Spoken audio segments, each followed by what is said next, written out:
Le premier jour où j'ai rencontré Juliette, j'ai compris immédiatement que j'étais face à une femme très discrète. Je dirais même secrète. J'ai compris que je n'aurais pas accès à sa part d'ombre, qu'elle a sûrement et depuis longtemps jetée aux oubliettes. Au fur et à mesure de nos rencontres, je me rends compte qu'elle n'en a même peut-être jamais effleuré les frontières, tant sa bienveillance et sa tendresse font partie intégrante de son être. Est-ce que tu es fatiguée de ta folle soirée? Ouais, mais beaucoup émotionnellement en fait. J'ai pleuré hier soir un peu en mode beaucoup d'émotions qui sortent. Je me retourne, genre sans réfléchir, que j'ai des larmes de partout. Mais est-ce que c'était genre pleurer un peu de joie ou est-ce que c'était Oui, pleurer non, mais clairement, en fait, soulagement un peu? Soulagement parce qu'il y avait des petits trucs qui me stressaient comme le discours et ça me stressait beaucoup que ça vous plaise en fait, que j'ai tout retranscrit comme vous vouliez, que je vous ai pas brusqué, que je vous ai pas forcé. Vraiment, je voulais que tout soit consenti et du coup j'étais soulagée aussi de voir vos retours, vos réactions. Ça. Après ça, ça a été bien et beaucoup de joie. Elle est l'incarnation même de l'humilité. Peut-être même la personne la plus tournée vers les autres que j'ai pu rencontrer. Elle ne parle quasiment jamais d'elle, ou alors à peine, juste pour ponctuer. Elle écoute, elle reçoit, elle ne juge jamais. J'apprendrai bien plus tard qu'elle travaille pour des ONG, que ses photos ne sont pas juste de l'art, mais quelque part une véritable empreinte de tout ce qu'elle est. Toujours tu parles des personnes que tu as photographiées, mais rarement de toi. Je veux dire, c'est quand même ta réussite, tu vois. Mais je suis pas comme ça en fait. Enfin, moi je vois toutes les personnes qui m'ont aidée, je ne l'ai pas faite seule. Là il y a Marion qui est dans la pièce à côté, qui a fait beaucoup toute la relation presse, toute la communication. Vous en fait là, enfin moi depuis hier soir je pense, mais vous étiez là dans la salle avec des inconnus, vos portraits et enfin la force en fait, le courage. Et oui bien sûr c'est une réussite. Et j'aime beaucoup le résultat, j'avais ça en tête vraiment, mais rien n'aurait pu faire sans votre courage, quoi. Enfin, le courage de témoigner, de dire des mots aussi forts, pour certaines, vous mettre à nu littéralement sur les photos. Et je t'avoue que moi je pense à ça en fait depuis hier. J'ai quand même confronté durant le vernissage avec des gens qu'elle ne connaissait pas, à découvrir leurs photos. J'avais réalisé à quel point c'était fort pour vous de témoigner, bien sûr, mais plein de choses qui s'ajoutent et à quel point en fait, vous avez du courage. Il me serait bien difficile de vous expliquer comment et pourquoi j'ai décidé de poser pour Juliette. Vous ne pourriez pas comprendre non plus le processus de création qui m'a mené à me tenir nue devant son objectif. C'est quelque chose que je ne m'explique pas. Quelque chose qui est au-dessus de moi, quelque chose qui est plus fort que moi. Recevoir, alors je sais pas, toutes les séances, comment elles se sont passées, si chacune t'a raconté son histoire ou pas. Ça, c'était dès le début, c'est pas mes affaires. Non, mais genre, je ne demandais vraiment rien. Certaines personnes avaient besoin pour dire voilà ce qui m'est arrivé, quoi. Puis je suis même pas curieuse en fait. Ma place, c'était la photographe, l'initiatrice du projet. Je vous demandais un texte, quoi. J'avais besoin d'aucune preuve en fait. C'est là où on s'intéresse à vos émotions. Tu vois. On n'était pas dans un procès, j'étais pas la justice, j'ai pas fait un casting. C'était vraiment vos émotions. Il n'y a aucune curiosité malsaine dans les moments que nous avons pu partager. Elle me laisse parler et ne cherche pas à savoir plus que ce que je décide de lui donner. Au sein de son petit atelier dans le 5e, je me sens comme préservée, à l'abri du chaos et de la mélancolie que Paris, l'intrigante, la stressante, souvent m'oblige à expérimenter. Juliette m'apaise et sans vraiment s'en rendre compte, m'aide à recoudre ma plaie que je m'efforce de cacher au quotidien. Et ce, même plus de 15 ans après les faits. La toute première, la photo d'expo, on va prendre L'affiche, ouais. 2014. Ouais, parce que pour revenir un peu à la jeunesse du projet, j'ai réfléchi à 1/3, mais vraiment avec le même nom, la même forme au final, en 2014, faire un documentaire contemporain. J'ai été inspirée d'une photographe que j'aime beaucoup, qui s'appelle Sophie Calle. Ah oui, j'adore aussi. Ouais, Avec l'écriture et tout là. Utiliser un peu la poésie, l'art, tout en documentant. C'était en diptyque et pas en triptyque. Il n'y avait pas le portrait. Du coup, en fait, j'allais sur des forums, prendre des témoignages, mais des phrases très courtes. Genre, je me sens dévastée. Et je les traduisais en photo. C'était mon regard, c'était pas... Le professeur à l'époque m'avait bien dit, Juliette, va plus loin. Ça aurait été trop intéressant de travailler avec des vraies femmes. Parce que c'est vrai que dans la photographie, c'est aller à la rencontre au final des gens, la photographie.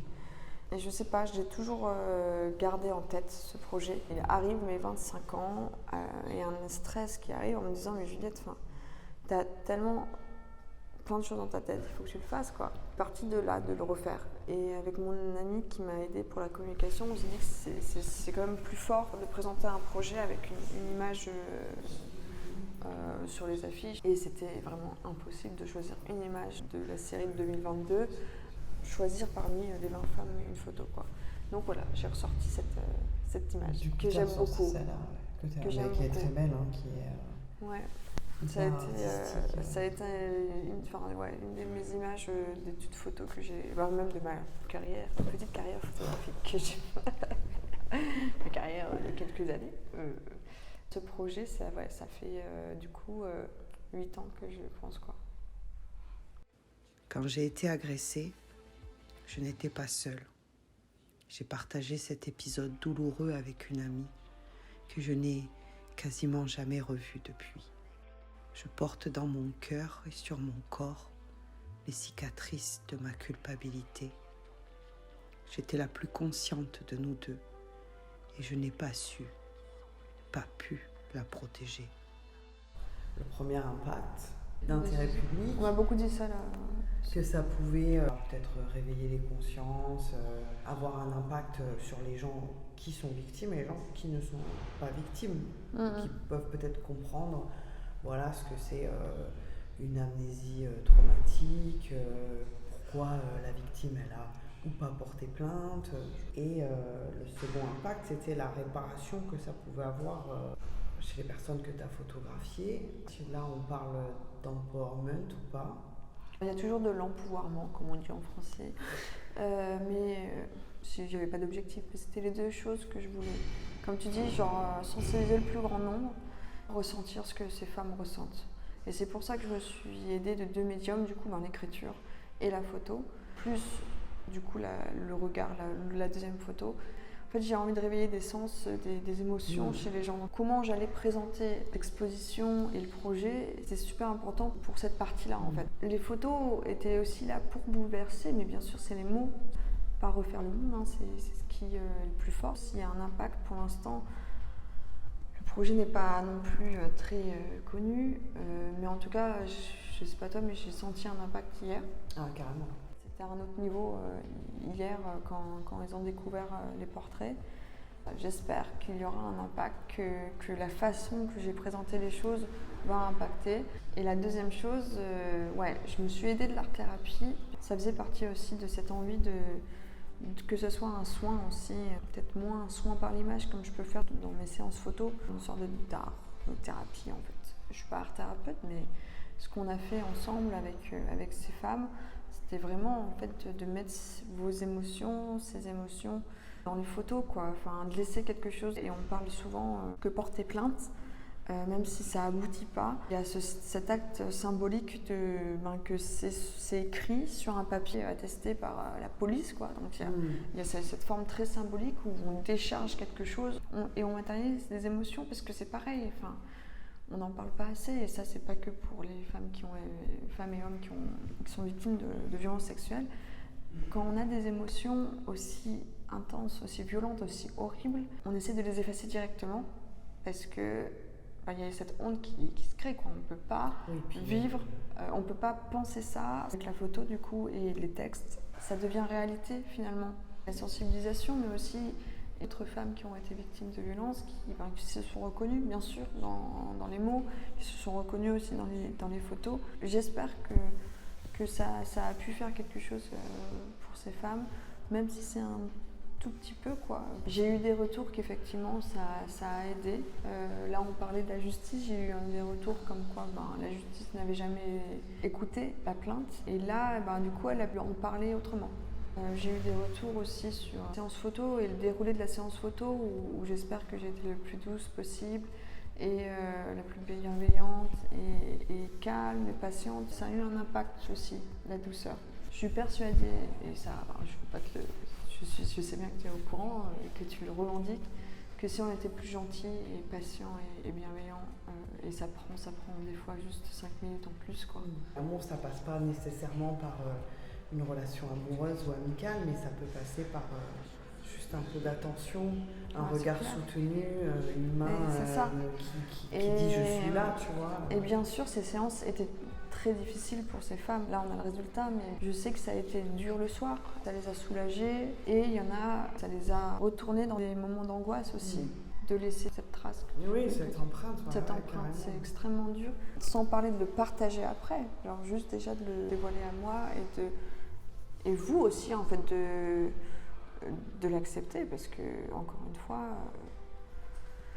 la culpabilité qu'on ressent après, la honte, on a l'impression qu'on veut aussi supprimer les émotions, que c'est pas possible qu'elles soient là, quoi. Alors que là, on s'y confronte. Bon, je pense à une des œuvres, la photo, je la trouve sublime, je trouve la fille très belle et tout ça. Moi, personnellement, vraiment, l'expérience, j'ai eu l'impression de les regarder face à face, en fait.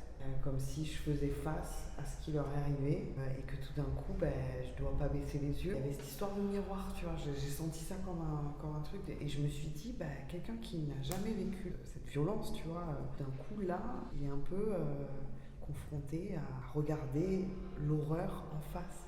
Alors, de prime abord, c'est son drame à elle que j'ai voulu raconter. Et Juliette, sans jamais me bousculer, a su me guider sans effort pour que je raconte ma vérité. Dans notre société, il y a plein de choses qu'on ne veut pas voir, que la société a créé, quoi. Et du coup, tous les problèmes de santé mentale, c'est tabou, quoi. Enfin, le nombre de fois où j'étais en soirée, où quelqu'un a osé dire... j'ai vraiment des fois vu des gens partir, genre ouf. Quand finalement on en parle, on peut en rire. L'affronter et en parler, le verbaliser, ça peut le rendre commun. Moi, je me disais ça. Finalement, qu'est-ce qui fait que je me sens aussi bien avec Résiliente ? Je sais pas que c'est un point de notre histoire, mais presque. Tu vois, c'est juste qu'il nous est tout arrivé quelque chose du même goût, qui est horrible, hein, bien sûr. Il faut toujours le taire, il faut jamais le dire. Et puis quand tu le dis, c'est un aveu. Tu vois, tu vas avouer quelque chose qui n'est pas de ta faute. Je disais ça en filière, je dis j'adore passer ce moment avec vous parce que tout d'un coup, c'est juste, on n'a pas eu de chance, on nous est arrivé la même chose, mais on peut en parler.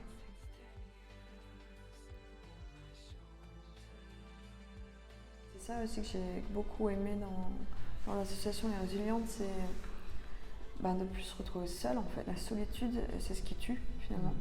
Et en parler, même si c'est dur, en parler, de trouver des personnes qui ont vécu les mêmes choses, même si finalement c'est pas les mêmes choses exactes, comme tu dis, il y a des choses qu'on comprend, quoi. Et c'est ça aussi que je voulais, par cette expo, que les personnes, toute la France, qui se sentent extrêmement seules, se pensent fous. Je sais pas, moi j'ai appris des symptômes post-traumatiques, par exemple les mâchoires qui grincent et tout. Bien sûr, les problèmes de dos. Il y a des ostéopathes qui sont spécialisés pour les violences faites aux femmes, parce que y a des points qui sont touchés précis. Pareil pour les violences pour les enfants. Des gens qui travaillent de plus en plus, comme tu disais, l'amnésie traumatique en fait. La dissociation, la sidération, les addictions. Au final, l'addiction, c'est quoi ? C'est de ressentir de l'adrénaline. C'est la seule chose qui rattache des fois à sentir quand on vit, sans parler aussi de boulimie, anorexie. Détester son corps, détester son corps. Quand tu disais une dissociation, c'est incroyable. Je pense que c'est ce que je vais entreprendre dans ma vie de photographe, c'est d'essayer de palper en fait tout ce qui est psychologique en photo. Et les violences sexuelles, ça impacte bien sûr le psychologique, mais le corps en fait. On se rend compte qu'une personne qui avait vécu des violences sexuelles, les mêmes symptômes traumatiques qu'un soldat qui revient de guerre. La vigilance constante.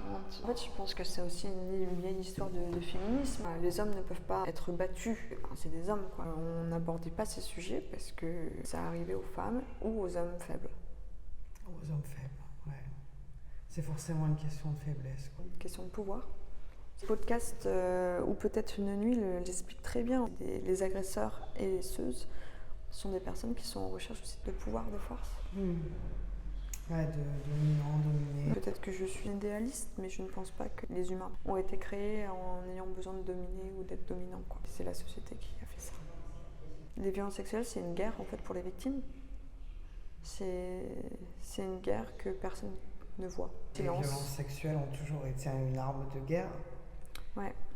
Les viols comme arme de guerre, et de plus en plus dans les conflits contemporains, parce que ça a dissocié, tu vois, de la Seconde Guerre mondiale où les soldats entraient dans les villages et violaient par victoire, quoi.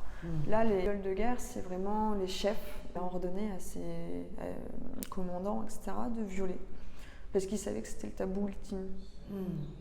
Pour les hommes et pour les femmes. En Afrique, le viol de guerre, c'est aussi pour soit donner des maladies, soit pour être sûr de détruire des ethnies, parce que du coup, en se reproduisant avec les bonnes... Céline Bardet, une femme incroyable, qui du coup a créé l'association, l'ONG We Are Not Weapons of War. À un moment, il y a des gens qui pensent à ce type de torture, quoi. Comment tu as imaginé un truc aussi sombre, aussi noir, aussi violent, aussi... T'es mort de l'intérieur pour moi, tu comprends ce que je veux dire? Et comment tu peux avoir envie de semer la mort à l'intérieur de quelqu'un? Enfin, tu vois, genre, je suis persuadée que, tu vois, ces personnes qui sont fragilisées et cassées, peut-être tu les aides à faire couler un peu d'or, tu vois, dans... J'espère. Je suis pas du genre à dire oui. Mais en tout cas, j'espère que je l'ai bien fait et que en tout cas, ma partie à moi a été douce et leur a fait du bien. Que ça va aider d'autres personnes aussi, pas que les femmes de cette série, mais d'autres femmes, des hommes aussi. Enfin, oui, que ça déclenche. Quand j'ai perdu mon procès et qu'on m'a annoncé qu'il n'aurait pas aux assises, j'ai développé plusieurs kystes. Comme si mon corps, lui aussi, voulait répondre de cette injustice. Je suis ce ventre vide qui n'a jamais enfanté, mais qui a la même cicatrice qu'une femme qui aurait donné naissance par césarienne. Juliette m'a aidée à les faire miennes et à les accepter. Tu sais, moi, je suis venue parler plus que du projet de 1 sur 3. Je suis venue parler avec toi de toi et de l'amour que tu avais mis dans ce projet, de l'amour que tu as reçu peut-être de ces femmes qui t'ont fait confiance et de tous les gens qui travaillent autour de toi. Là, aujourd'hui, tu es en freelance en photo, mais tu travailles aussi en parallèle. Est-ce que tu as toujours ressenti ce besoin d'être au service des autres, de les aider, de te rendre utile? Je sais pas comment tu le vois en fait. Un des métiers que j'ai voulu faire très jeune, c'était pompier. C'est bizarre de dire ces choses-là, mais très vite en fait, tu le disais tout à l'heure, j'ai un besoin de sauver le monde, de sauver les gens en fait. On m'appelait l'assistante sociale quand j'étais petite. Je fais le clown tout le temps. J'ai ce besoin que les gens qui sont avec moi, autour de moi, soient bien. Je sais pas si je serais un énorme impact ou quoi, mais j'ai besoin de vivre en sachant que je fais quelque chose qui potentiellement peut faire changer les choses, quoi. Dans l'ONG où je travaille, je recherche des fonds. L'argent, c'est le nerf de la guerre. On a un projet magnifique pour financer dans 31 pays des centaines d'associations locales. C'est que des associations féministes, mais comment elles veulent changer les choses. Et c'est de l'argent qu'elles ont besoin. Quand ils partent en mission pour aller sauver une fille qui est victime de mariage forcé, c'est con, mais il faut payer l'essence. Ouais, il y a une réalité pragmatique. Enfin, il y a des choses comme ça. Enfin, l'argent, ça aide aussi à payer de l'essence dans une voiture, dans une moto, pour aller sauver une fille. Enfin, j'adore l'art, ça m'aurait plu. Travailler dans un musée, des choses. Mais ça aurait été sympa qu'une partie, tu vois, parce qu'au fond, du fond, il faut que tu fasses quelque chose. Ouais, qui ait plus de sens, même si l'art sauve. Je ne veux pas dire que l'art ne peut pas sauver après le projet, quoi. Là, j'adore voir le résultat, mais je pense que vraiment ce que j'ai aimé le plus, et je dis pas ça pour faire la meuf cool, quoi, c'est être avec vous, en fait. Partager avec chacune des moments très forts, et c'est ça, c'est ce que je te disais, j'espère que j'ai bien tout fait, quoi. Alors déjà, on est dans un monde aujourd'hui où on ne peut pas prendre des photos de n'importe qui, même dans la rue et tout, enfin... C'est fort de voler une photo à quelqu'un. Donc là, en plus, avec le thème du viol, des agressions, du consentement, c'était extrêmement important que je vous respecte de A à Z. Quoi. Moi, je crois que tu n'as pas trop à t'inquiéter. Hein. Juliette m'a aidée à me réapproprier ces 4 traits boursouflés qui ternissent ce joli ventre que j'aimais tant exhiber quand j'étais adolescente. Juliette est une fée incroyablement patiente. Je n'ai pas eu peur de me déshabiller. Je n'ai pas eu peur de poser. Je n'ai pas eu peur non plus que ce soit exposé. Je n'ai pas eu peur de raconter l'horreur et la culpabilité. Je me suis sentie comme le vecteur de sa sensibilité. Je n'ai plus honte de ces 4 traits. Ils sont à jamais dans les yeux de Juliette, à l'abri de tout jugement, de témoignage de ce qui m'est arrivé. Comme un aigle noir qui, sans plus de forme, a détruit ma vie. Like a blackbird, since 10 years on my shoulders. Like a blackbird, more than 10 years above my head. Used to fuck with my brain, with my brain.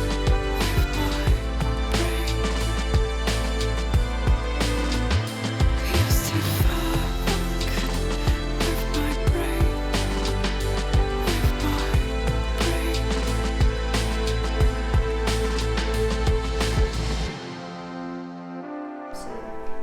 Pour la première fois. Juliette, on est sur...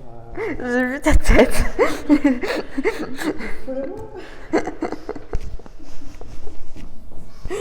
On va très loin, je pense que tu vas pas utiliser Non, tout ça, je vais pas le garder, mais t'inquiète.